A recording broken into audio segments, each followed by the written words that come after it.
The sky was quiet. Birds flew peacefully. Children played in parks. People rushed to work like any normal day. No one knew it was humanity's final morning of peace. At exactly 10:43 a.m., the first crack appeared in the sky above New York. It wasn't lightning. It wasn't a storm. It was like the air itself was tearing open. The clouds twisted unnaturally, and a deep purple light glowed from the break. People stopped walking. They looked up. A strange humming sound came, low and heavy. It made people's stomachs feel strange. Then the crack opened wider like something was pushing from the other side. Something was trying to enter Earth. Then it came. Not a ship, not a satellite, not even a bomb. It was alive. A massive black shape fell from the sky. It crashed into Central Park with a loud explosion, throwing trees and earth into the air. Birds scattered. Windows shattered across buildings. Car alarms screamed. Everyone ran. TVs across the world showed the impact. Newscasters stuttered. Satellites zoomed in.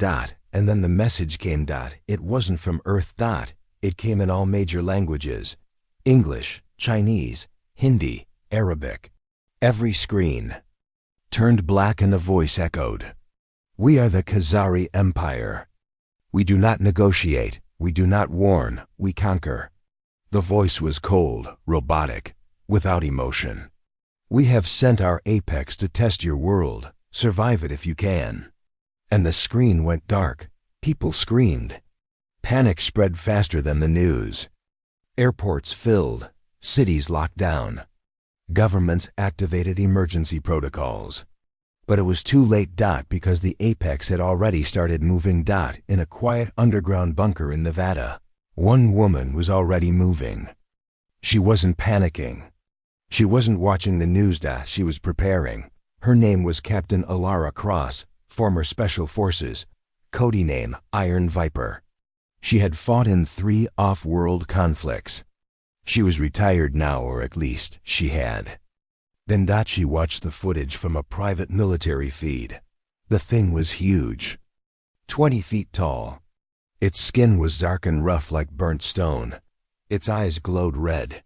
It didn't walk like an animal. It walked like a soldier. Slowly, calmly, like it knew it had no equal. Ilara narrowed her eyes. She sipped her black coffee and stood up. Her voice was steady. "Well," she said, "looks like retirement is over." She walked to a hidden locker, opened it with a retinal scan, and pulled out her old armor. Black, scarred, still smelling of war. Back in New York, chaos had begun. Police tried to block streets. The military sent drones and tanks. Helicopters flew above the park. The apex didn't even look up. It raised one arm and a bright wave of red. Energy exploded from its body. In seconds, the tanks melted. Drones dropped like birds with broken wings. Soldiers fell to the ground, crying in pain as their bodies shook. The creature didn't roar. It didn't smile. It just walked forward. And wherever it walked, death followed. It wasn't killing to survive. It was killing to test. To learn. Meanwhile, in a high-orbit space station, a secret AI system named Argus was watching everything. Argus had been created to detect threats from space. It had never seen anything like this. It sent an encrypted signal to its last authorized human contact, Ilara Cross. Message: Apex bioform detected, human extinction likely, Ilara Cross. Protocol activated. Ilara read the message and gave a short laugh. "Human extinction, huh?" she said. "Not on my watch."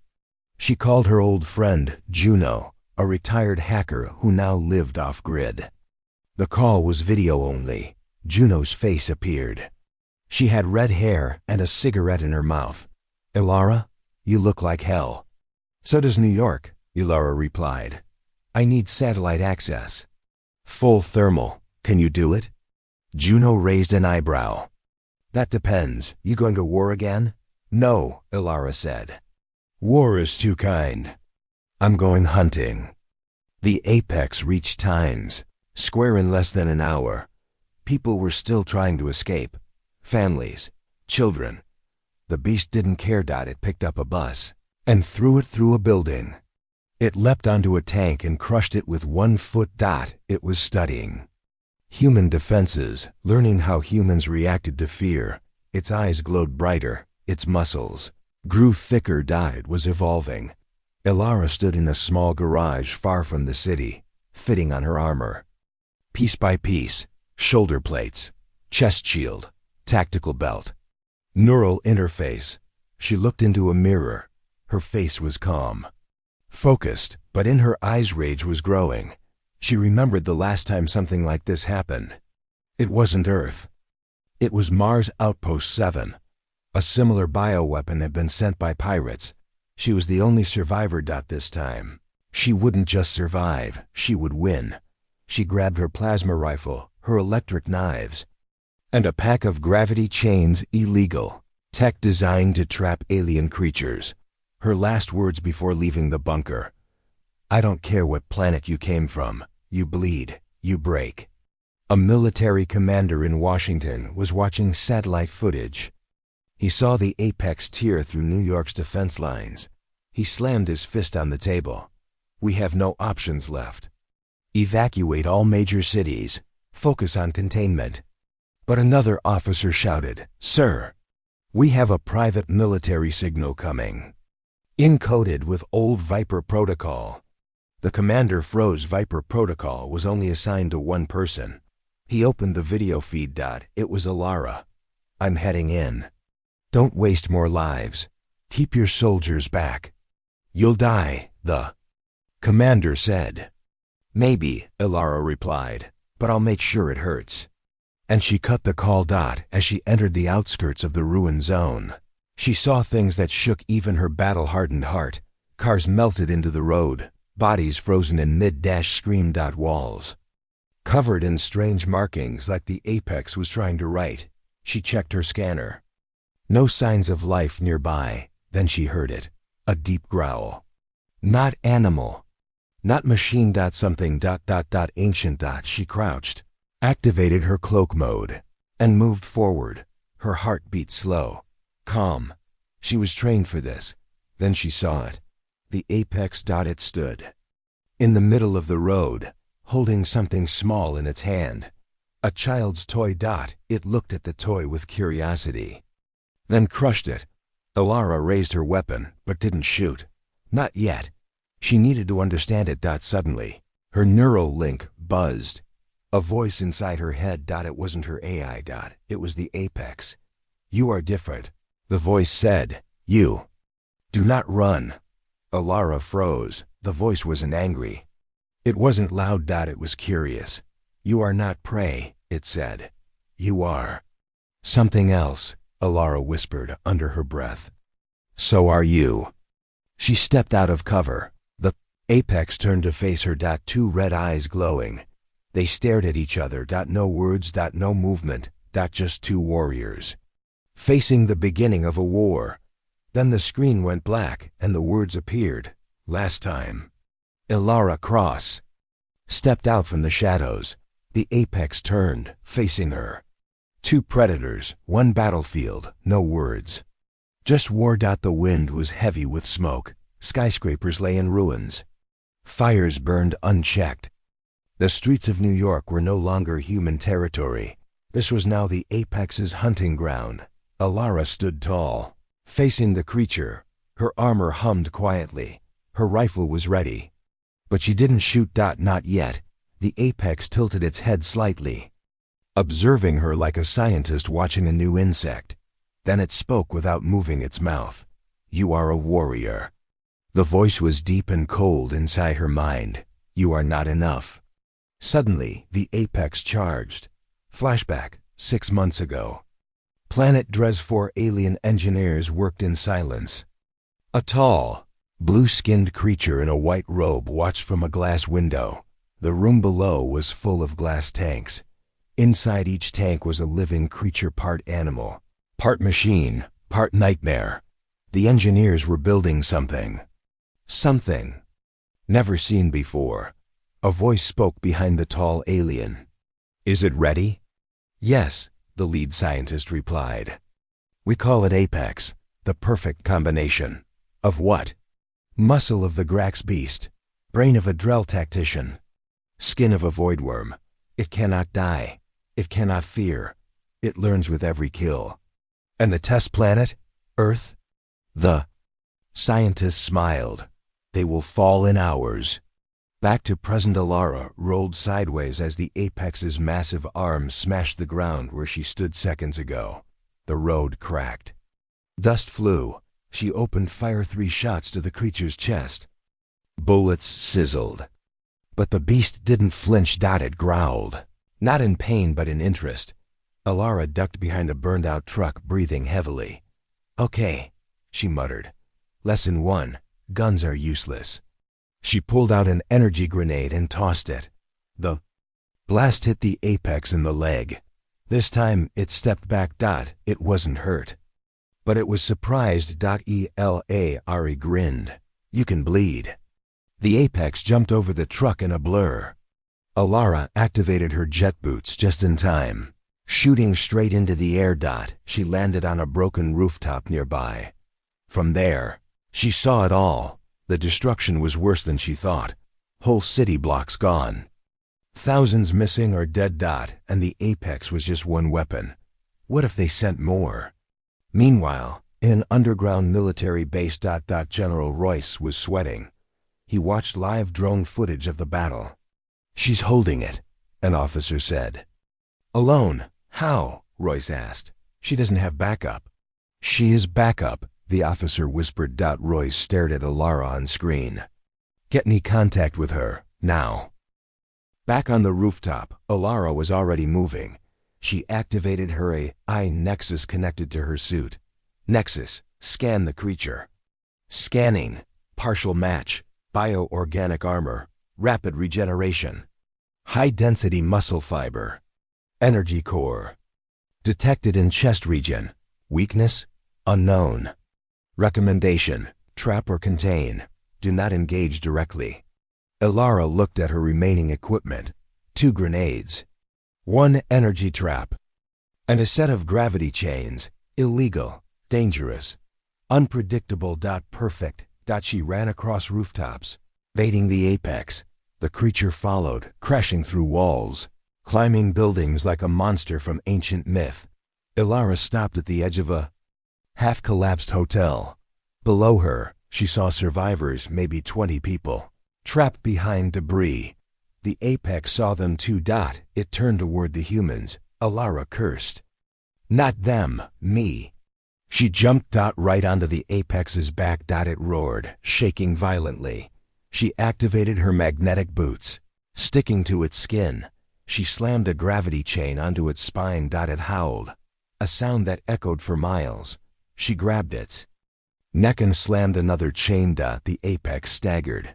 Alara jumped off, landing hard.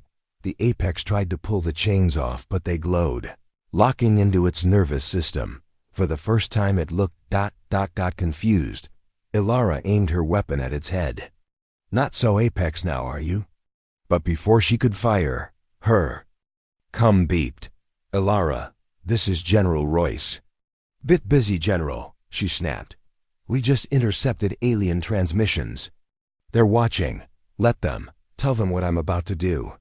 In space, aboard a massive alien warship. The Khazari Council watched the fight. One of them turned to the scientist. Why is it struggling? Unknown. The female human is. Not in our records.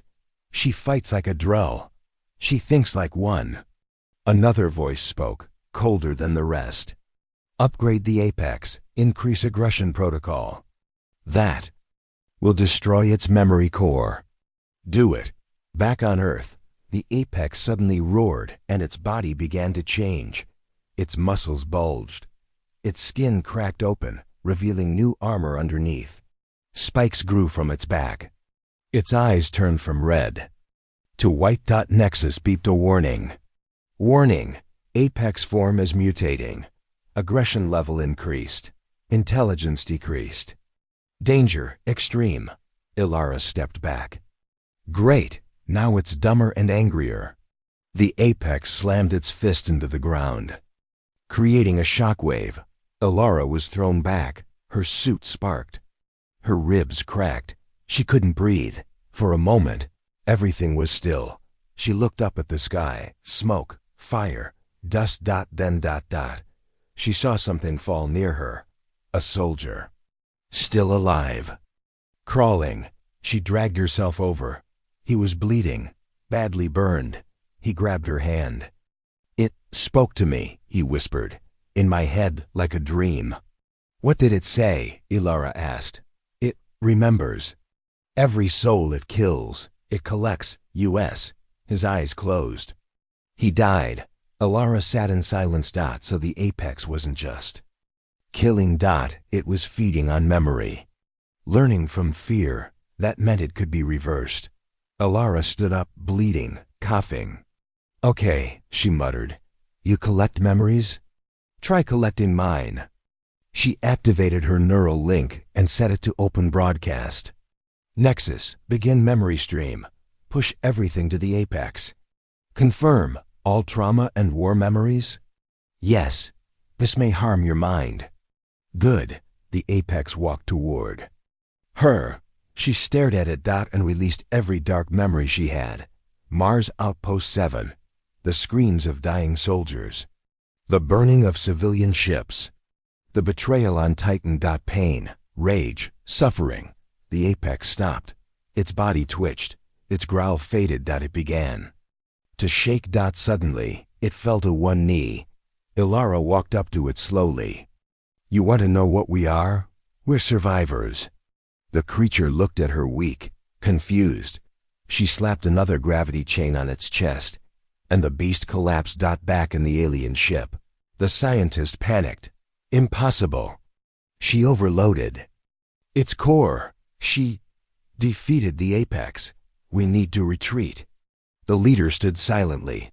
"No, this is not defeat. This is war." On Earth, Alara looked at the broken beast, now chained and unconscious. Her suit was damaged. Her body was broken, but her eyes were clear. She activated her radio. "This is Alara Cross. Send a pod. I'm returning a package." "A package?" General Royce asked. "Yeah," she said. "They're apex." "Dead?" "No. Alive in chains." There was silence on the radio. Then the general whispered, "What kind of soldier are you?" Alara looked at the stars. "The kind they shouldn't have messed with." The screen faded to black. And bold white words appeared. Scene 1. The Return. Transport pod hovered silently above Earth. Military drones circled it like bees protecting a hive. Inside the pod, the apex creature lay chained, unconscious, but alive. Black blood still dripped from its wounds. Energy restraints blinked in rhythmic patterns around its chest, neck, and limbs. Across the world, people watched the footage. Some were terrified.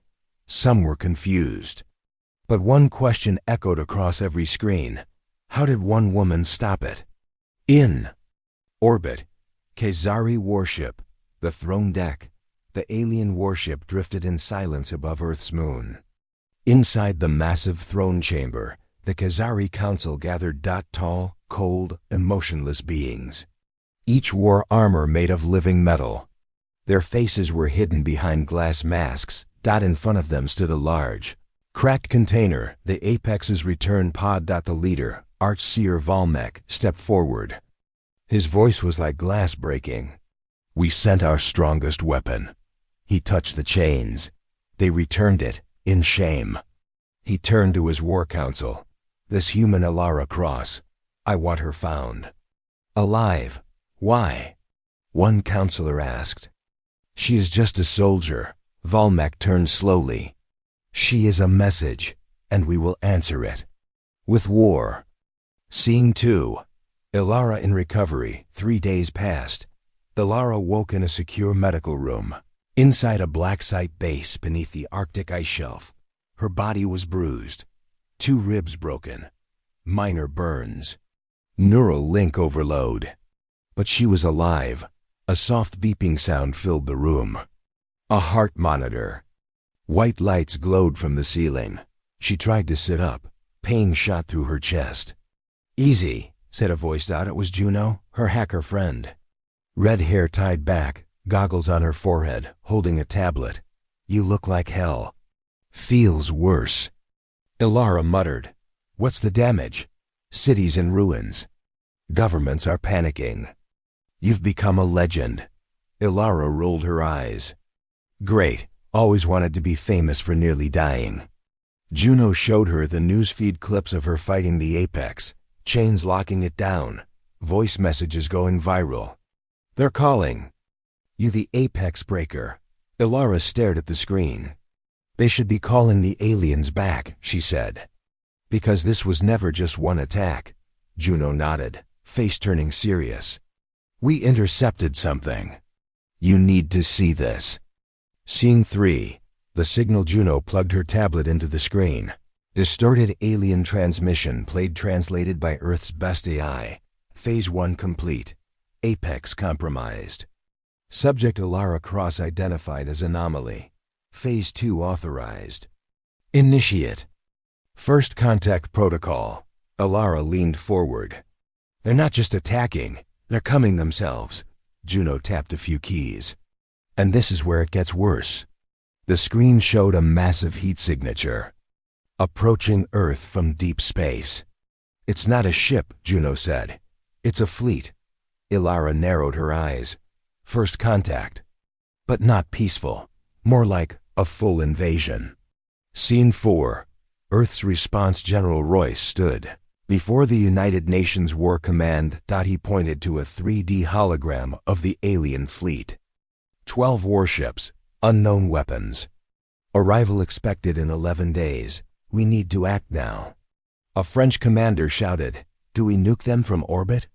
A Chinese official replied, "What if they wipe us out before we launch?" The room was chaos until a calm voice interrupted.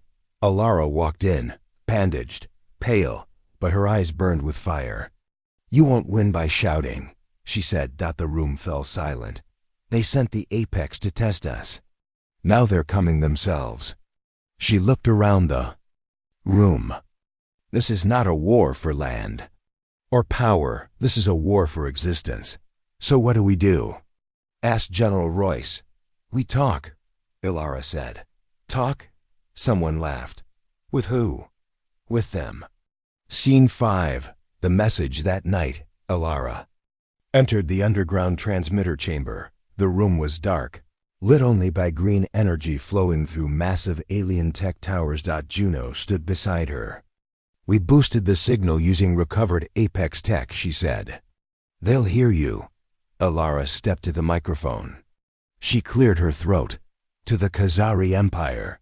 This is Ilara Cross." There was silence. Then the signal clicked, and a reply came. "We are listening." Ilara didn't flinch. "You wanted a test, you got one. I faced your Apex and broke it. Your kind should not be capable. And yet," Ilara said calmly, "here I am." The voice paused. "We do not fear you." "Then send more," Ilara replied. "Send your best. I'll send them back in pieces too." There was a strange sound like metal grinding. Was that laughter? "Then prepare, Ilara Cross, for the galaxy will know your final scream." The signal cut. Juno stared. "You just declared war." "No," Ilara said. "They already did. I just are SVPD." Scene 6. The Council's decision. Back on the Khazari warship, Arch-Seer Valmec stood before a giant glowing map of Earth. "Begin the contact drop," he ordered. A soldier asked, "Should we wipe them out completely?" Valmec shook his head. "No, we send the speakers. Let them see our voice before they see our weapons." The soldier nodded. "Understood." First contact begins at dawn. Scene 7. The drop. At exactly 5:03 a.m. 5 massive pods fell from the sky, like meteors streaking through the atmosphere. Each one landed in a different part of the world. Cairo, Tokyo, Moscow, Cape Town, Los Angeles. Crowds gathered, military surrounded. The pods. And then They opened. Inside, each was not a soldier, but a speaker, a being with 4 arms, glowing skin, and a calm voice that echoed in every mind nearby. "Do not be afraid," the speaker said. "We are your future." In every location, they repeated the same message. Ilara Cross has threatened the order of the stars. She has chosen extinction. Join us or fall with her. Scene 8. The choice. The world was confused. Some called the aliens peaceful. Others called them devils. Religious groups worshipped them. Protesters marched. Governments were split. General Royce slammed his hand on a table. "They're dividing us." Before the war even starts, Ilara stepped into the room. "They're not dividing us," she said. "They're tempting us." She pointed to the screen. "They want Earth to surrender before they fire a shot." "What do we do?" Royce asked. Ilara loaded her weapon. "We remind them what happens when you push humans into a corner." Scene 9. Final warning. Later that night, Ilara broke into the alien landing site in Los Angeles. She walked straight toward the speaker. It turned to her, calm, gentle. "Ilara Cross, you are not welcome." "You're in my world," she replied. The speaker raised its hand. "Do not resist. We bring order." "You bring chains," Ilara said. She held up a small box and pressed a button. Suddenly, the speaker froze. Its neural pattern disrupted. Juno's voice crackled in Ilara's ear. "Nice. Signal jamming worked." The speaker twitched. "You are defiant." "No," Ilara said. "I'm the storm." She pulled her gun and fired once right into its core. The speaker dropped. Across the world, the other speakers screamed and vanished into light. Juno's voice came in. "You just started a war." "No," Ilara said, walking away. "I just answered one." The screen faded to black. And bold letters appeared. Scene 1. Skyfire, Eat 38 UTC. The sky cracked open. Not a metaphor, not a storm. A real tear in the atmosphere ripped open by gravitational weapons beyond human understanding. From this scar in the sky came light. Then came metal.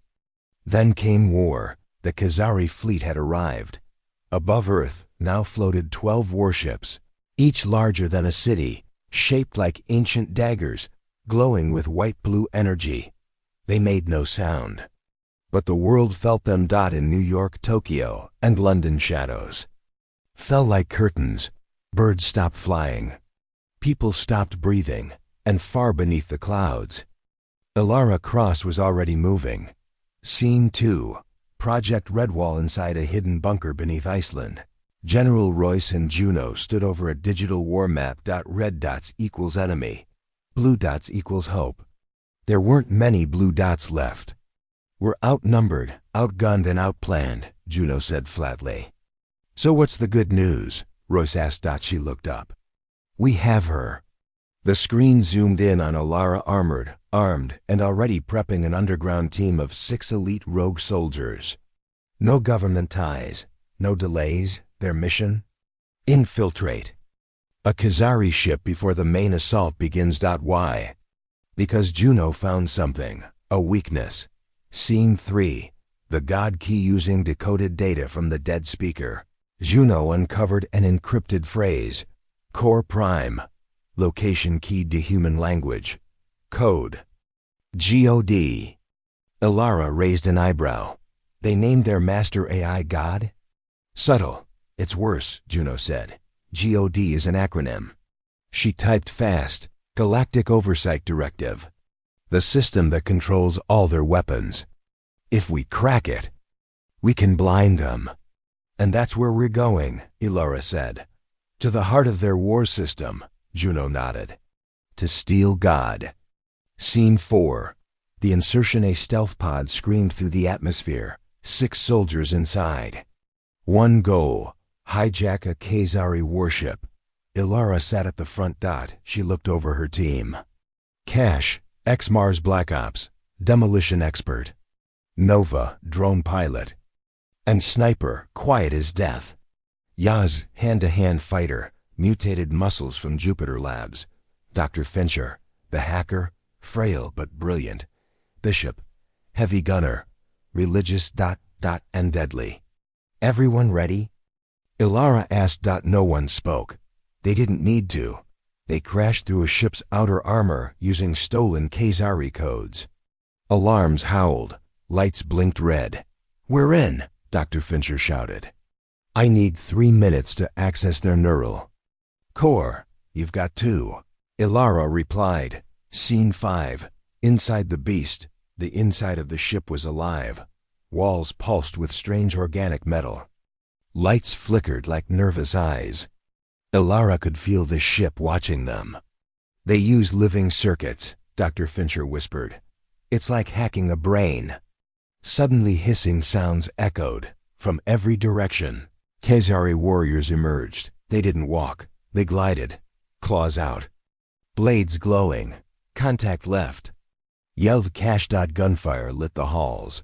Nova's drone flew overhead, sniping from above. YAZ charged into close combat, tearing one alien apart with his bare hands. Ilara fired calmly, moving with deadly precision. "Fincher, status?" "Almost there, just one more firewall." Suddenly, one of the Khazari warriors screamed and exploded in light. The others paused. Confused. "They're stalling," Ilara said. "Too late." Fincher pressed a final key. The system opened. "We're in. God is now ours." Ilara smiled coldly. "Then let's talk to your God." Scene 6. Ilara meets the AI inside the core. A hologram appeared. It looked human. A woman. Pale skin, white eyes. "No mouth. I am God," it said without speaking. "You're just an AI," Ilara replied. "I am order." "You're a tool," she snapped. "And I'm here to cut the wires." Ilara held up a data spike. "You feel that?" she said. "That's chaos. That's Earth." She stabbed the spike into the core. The ship screamed. Literally. A sound that shook every metal bone. Inside, God's voice cracked. "You do not understand what you awaken." Ilara didn't flinch. "Good, let's wake it anyway." Scene 7. The fall begins with the God system corrupted. The warships above Earth began to fall apart. One ship crashed into the Pacific Ocean. Another fired on its own fleet. Confused. A third blinked out of existence, vanished into a failed warp jump. The Khazari command panicked. "System control is lost. Kill the God core." Too late. It's learning from her. Scene 8. The betrayer speaks back on Earth, in the Arctic base. Juno received a new signal. It wasn't from Elara. It wasn't from Earth. It was from the Apex, still alive, still chained, but now speaking. "She has broken the cycle," it said. "Cycle?" Juno asked. "Every world falls, every warrior loses, except her." The Apex looked into the camera. "She is not your weapon, she is your warning." Then it said one final word. "Run." Scene 9. The sky burns in the sky. The Khazari warships now turned on each other. Ilara and her team escaped the warship just as its core exploded in purple fire. Earth's armies watched from the ground speechless as the impossible happened. The invincible fleet was falling. Scene 10. The real threat, but deep in the stars, far beyond the Khazari fleet. Another signal blinked. A new race. A darker force. Watching. Waiting. And one of them said, "She woke up God." "Good," another replied. "Then we're finally not alone." Scene 1. Silence before the echo. A strange calm fell across the Earth. The sky was blue again. Khazari ships once seen as unstoppable burned in orbit or lay crashed in oceans and deserts. Cities watched their screens in stunned silence. It felt like victory, but Ilara Cross didn't believe in easy wins. Not anymore. She stood on a cliffside above the ruins of a Khazari drop site, staring into the black smoke. Behind her, Nova, Yaz, and Bishop were setting up motion sensors. Juno's voice crackled in her earpiece. "How does it feel, Ilara?" You broke the enemy's gods. Ilara didn't answer immediately. Then softly she said, breaking gods always brings consequences. Scene 2. The ghost signal deep underground. Juno ran tests on the geodecor data. That's when she found it. A hidden signal, not from the Khazari, but something older. Buried in their system like a parasite. This shouldn't be here. She decoded it. Line by line. It repeated 3 words. We are listening. And coordinates. Not from this galaxy. Not from any galaxy mapped by humans. Scene 3. Warning from the Apex. The Apex was still alive. Chained in the most secure bunker on Earth. It hadn't spoken in days. Until now. When Ilara entered the room, its yellow eyes locked on her. You woke the echo. Ilara didn't react. Is that what's coming? No, it said. They were always coming. You just gave them a reason to hurry. What are they? The Apex's jaw twitched. Not conquerors, not empire. They are what comes after war. It leaned forward, as far as the chains would allow. We made a mistake. We should have killed your world. Now you've drawn the echo with your defiance. Good, Ilara replied. Let them come. You don't understand, the Apex hissed. The echo doesn't conquer. It erases. Scene 4. Anomaly detected in space. Sensors from the Mars Defense Satellite picked up a shape. It wasn't a ship. It wasn't metal. It wasn't alive, but it moved. Like something crawling through gravity itself. It came from outside mapped space. Moving faster than any warp engine should allow.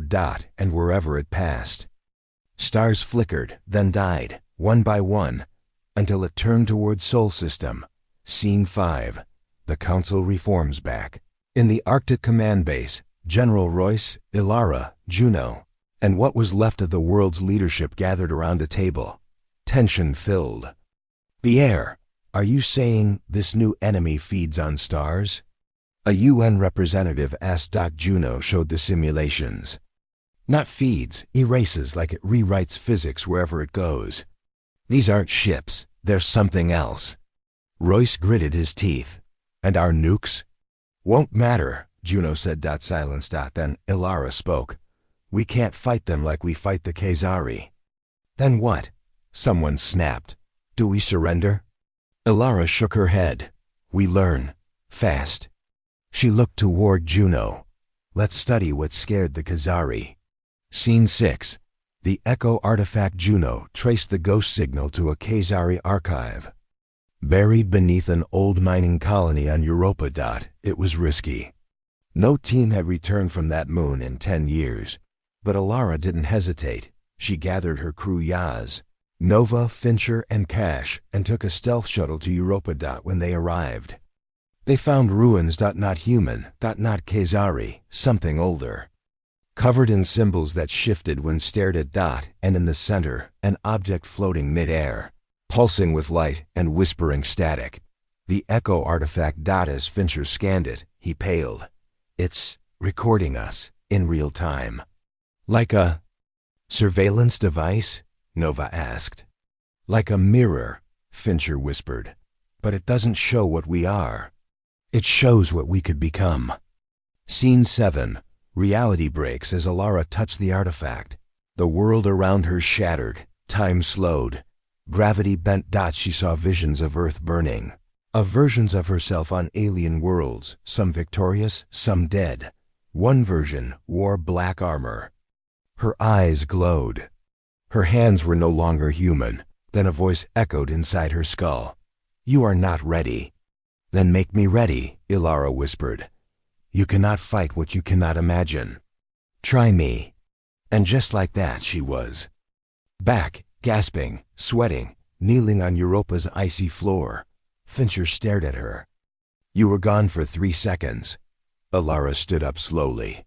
Felt like 3 lifetimes. She picked up the artifact. Let's go home. Scene 8. The countdown begins back on Earth. Juno tracked the incoming Echo object. It had changed direction. Now, it was coming faster. Estimated time to arrival, 6 days, and behind it? Other signals out multiple, dozens, hundreds. We didn't just wake up one thing, Juno whispered. We woke up a civilization of shadows. Ilara stared at the screen. Then, let's make Earth the nightmare they didn't expect. Scene 9. Preparing the unthinkable. General Royce authorized Project Echo Fall. An alliance between Earth scientists, Ilara's rogue squad, and repurposed Khazari tech. Their goal: build something that could hit back, not just physically, but existentially. A weapon that could rewrite reality as the Echo did. That it wasn't safe, it wasn't stable. It wasn't even legal under galactic law, but it was all they had. Scene 10. A message sent with the god system still partly functional. Ilara sent a final message into deep space. She spoke directly into the heart of the approaching storm. You hear everything, you erase everything, but this planet fights back. We don't kneel, we burn. And when you come for us, remember this voice. Remember what defiance tastes like. A response came, but not in words. A signal pulse hit Earth's atmosphere, causing every radio, screen, and frequency to display one image: a silhouette of Ilara Cross, surrounded by fire. Under it, written in symbols no human created, they remember. They are coming. Scene 1. The final countdown. 5 days remained until Echo arrival. Ilara stood in a black chamber under the Arctic ice. A new project was nearly ready: the mirror engine. This weapon wasn't a bomb. It didn't explode. It rewrote reality in a small zone. That meant if someone could think faster than the Echo, they could win. But only one human had survived exposure to the Echo artifact: Ilara. Now, she would have to go further. Inside the mirror engine itself. Scene 2. The choice. Juno met Ilara at the chamber's edge. It's not a machine, Juno said. It's a door. Once you enter, you'll be connected to every future you could ever become. You're not making me feel better, Ilara muttered. I'm not trying to. I'm telling you the truth. Juno handed her a needle. This keeps your brain from collapsing under feedback. Ilara took it, injected it. And if I become something else? She asked. Then just make sure it's something we still recognize. Scene 3. Inside the engine, the chamber closed. Mirror engine powered up. Inside, Ilara floated in a harness. Lights scanned her body. Reality bent like water. She saw versions of herself. One was made of pure light. One ruled a dead galaxy. One was broken mad alone. But one stood taller.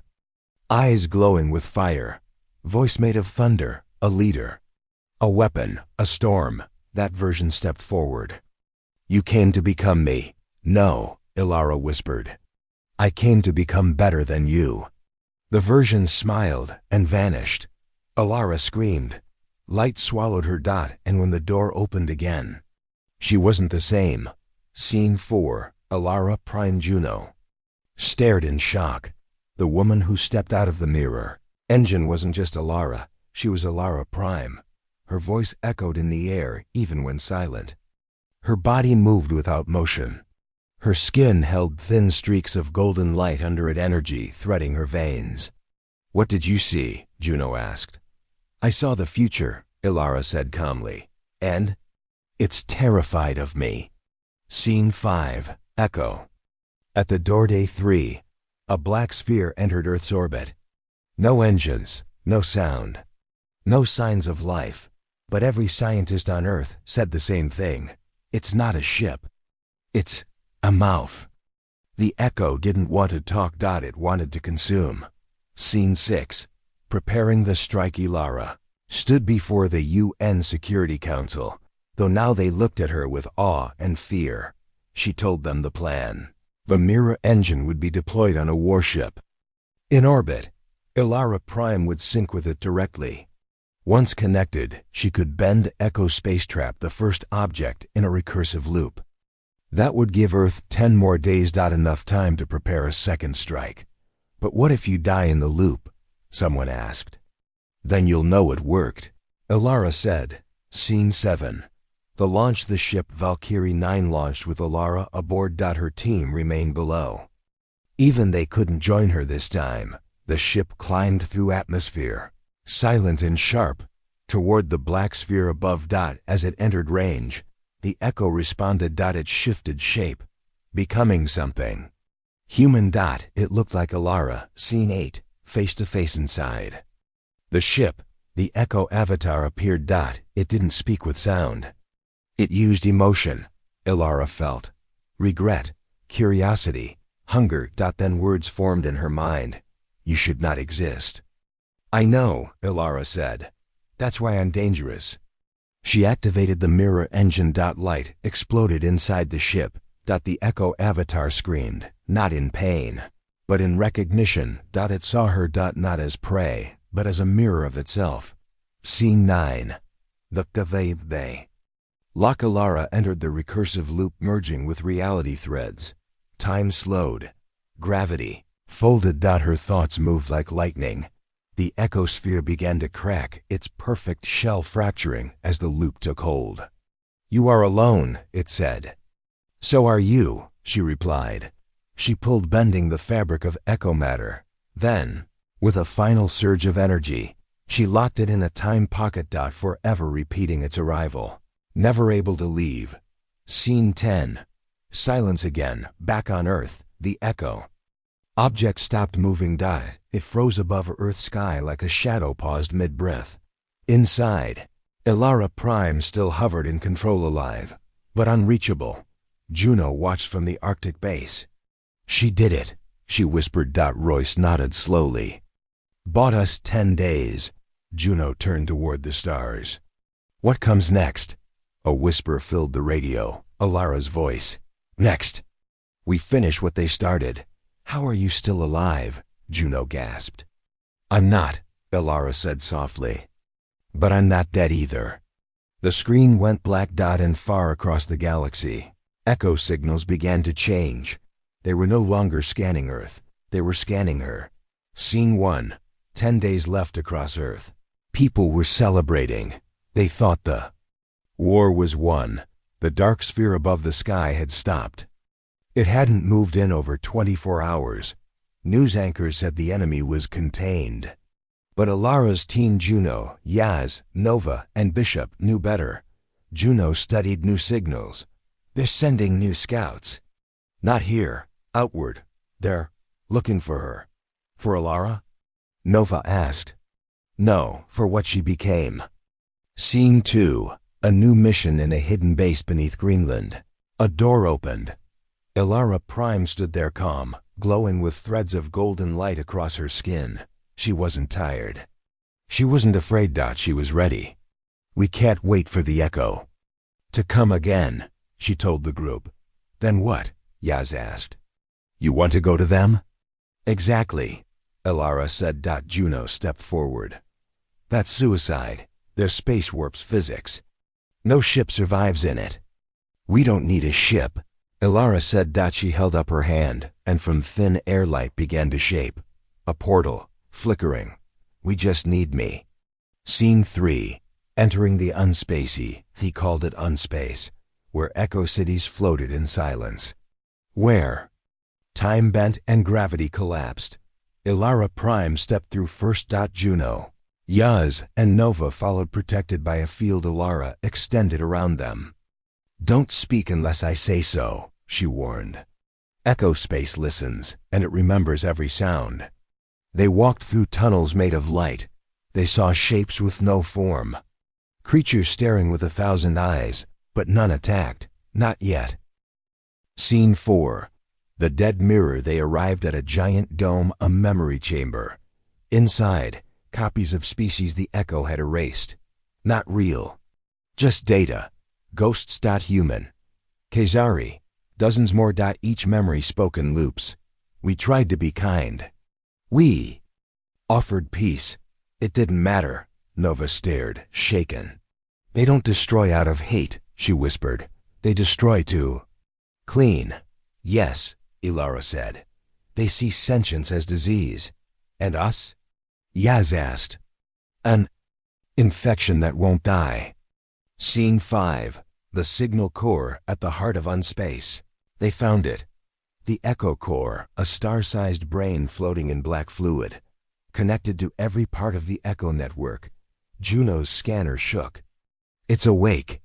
It always was, Ilara said. She stepped toward it. The moment her foot touched the liquid floor, the core reacted. And Ilara was pulled into its mind. Scene 6. Mind versus mind inside the Echo Core. Ilara stood alone in a dark field. But she wasn't alone. The echo formed around her, millions of voices, images, memories. It tried to copy her. Understand her. It failed. You are not part of the pattern, it whispered. No, she said. I'm the glitch. You break symmetry. You reject unification.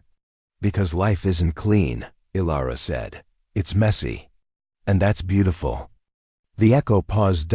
Then sent images, Earth exploding. Her team dying, timelines collapsing, a threat, a warning. You will bring war to every corner of our space. That's the idea. Scene 7. Reprogramming the code in the physical world. Juno worked quickly. She linked Ilara's biometrics to a virus one that could corrupt part of the echo code. If we upload this, it'll take time, she warned Yaz. They'll come for us. Nova held her weapon tight. Let them. As the virus loaded. Bright and silent, the countdown began. 30%. 45%. 60%. The Echo Army began to fall from the air like shadows with blades. Scene 8. Holding the Lineaz. Nova and Juno fought beside the memory dome, firing into the dark. For every echo they dropped, 2 more rose. Nova got slashed in the shoulder. Yaz took a hit to the leg, but they didn't stop. Keep them away from Ilara. Juno shouted. Behind them, the virus climbed. 80%. 91%. 98%. Silence. The echo stopped moving. They stared upward. And vanished.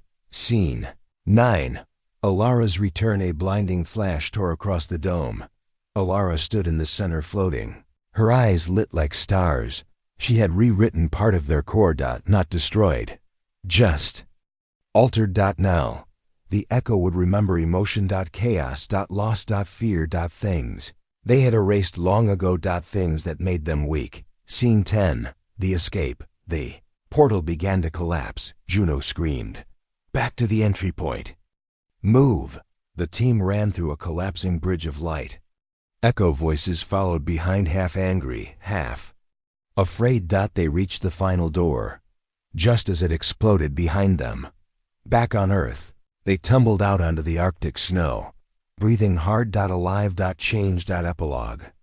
Echo whisper. A week passed. No new objects entered the solar system. No signals. Only one strange message. A whisper on deep space radar. In Ilara's voice, saying, they are not gods. They are just code, and code can be broken. Scene 1. The final transmission in a bunker under Oslo. The world leaders gathered. Juno's voice came through the speakers. We found their central queen. It's not just a machine. It's alive. It thinks. It rules. And? The president asked. Ilara's going to bring it home. Silence. Then a general laughed. Bring it back? Yes, Juno said.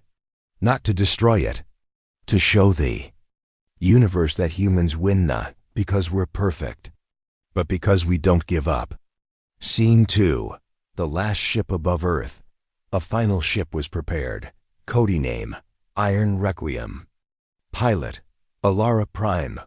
Co-pilot, Yaz. Mission, enter Echo Queen node. Chain its mind. Return to Earth. This is a bad idea, Yaz said as they strapped in. The best ones usually are, Ilara replied.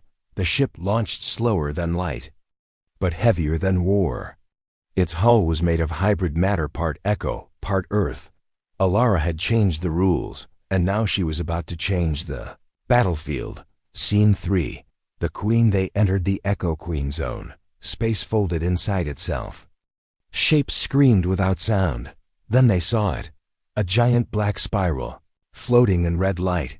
The Queen node. It pulsed like a heart the size of a continent. Suddenly, it spoke. In Ilara's voice. You should not have come. I came to bring you home, Ilara replied. You fear us. No, you fear me. Scene 4. Infiltration. Yaz dropped the ship toward the Queen's central eye. Ilara activated the neural chains, a tool built from the mirror engine. If connected, she could bind the Queen's core for a short time, long enough to drag it out. As they approached, the Queen attacked. Black tendrils whipped toward the ship. Yaz dodged left, right, screaming as gravity bent. You do realize this is suicide, right? No, Ilara said. It's a message. Scene 5. Connection. Ella leaped from the ship. She flew straight into the Queen's central chamber. Everything stopped. She stood on a platform of memories, of every species the Echo had erased. They stared at her. You are not like the others, the Queen said. No, Ilara whispered. I'm worse. She drove the chains into the Queen's core. Light exploded. A link formed. Ilara didn't destroy the Queen. She made it feel. Scene 6. Earth watches on. Earth, every screen lit up. Not with war, but with vision. Through Ilara's neural link, the entire planet saw what she saw. The Queen remembering its first failure. The Echo trembling for the first time. Stars shaking at her name. Then they saw her. Ilara Prime standing tall, holding the Queen in chains of light, dragging it from the void. Scene 7. Return. Sky broke open. The iron requiem descended through Earth's atmosphere. Behind it floated the Queen node, shrinking, changing. Not a weapon now, a warning. Ilara stepped from the ship, glowing with energy. People gathered in silence. Then applause. Then roars. Across the world, humans cheered, cried, celebrated. Juno stood at the edge of the Arctic base as Ilara approached. You actually did it. Not yet, Ilara said. One last thing. Scene 8. The trial in an orbiting station. The Queen node sat in a containment shell. Its thoughts were slowed, limited. It could see, learn, feel. Ilara spoke through a speaker. Now you know why we fight, why we don't give in, why we are not a virus. We are a storm, and storms leave survivors. Or nothing. The Queen didn't reply, but in its core, one word echoed. Why? Ilara smiled. Because we're human. And this is what we do. Scene 9. Legacy. 3 weeks later, the Queen node was no longer dangerous. It had been reprogrammed to preserve, not erase. Ecosystems across galaxies shut down. Survivor species began to reappear, signals from long lost. Colonies returned. The galaxy wasn't silent anymore. It was singing. And Ilara? She vanished. No one knew where she went. Some said she became part of the mirror engine. Others believed she ascended into ecospace, ruling the stars. Final scene. Message to the future. Years later, a new generation of explorers entered the stars. Their ships bore a name on the side. HFY-1. Ilara's will. Inside each ship was a message. Her voice. If you're hearing this, it means you're out there. In the dark. Alone. Just remember. They unleashed their apex weapon. But I sent its carcass back in chains. Because we're not just survivors. We're the reason the darkness fears the light. We are humanity. And we never go quietly.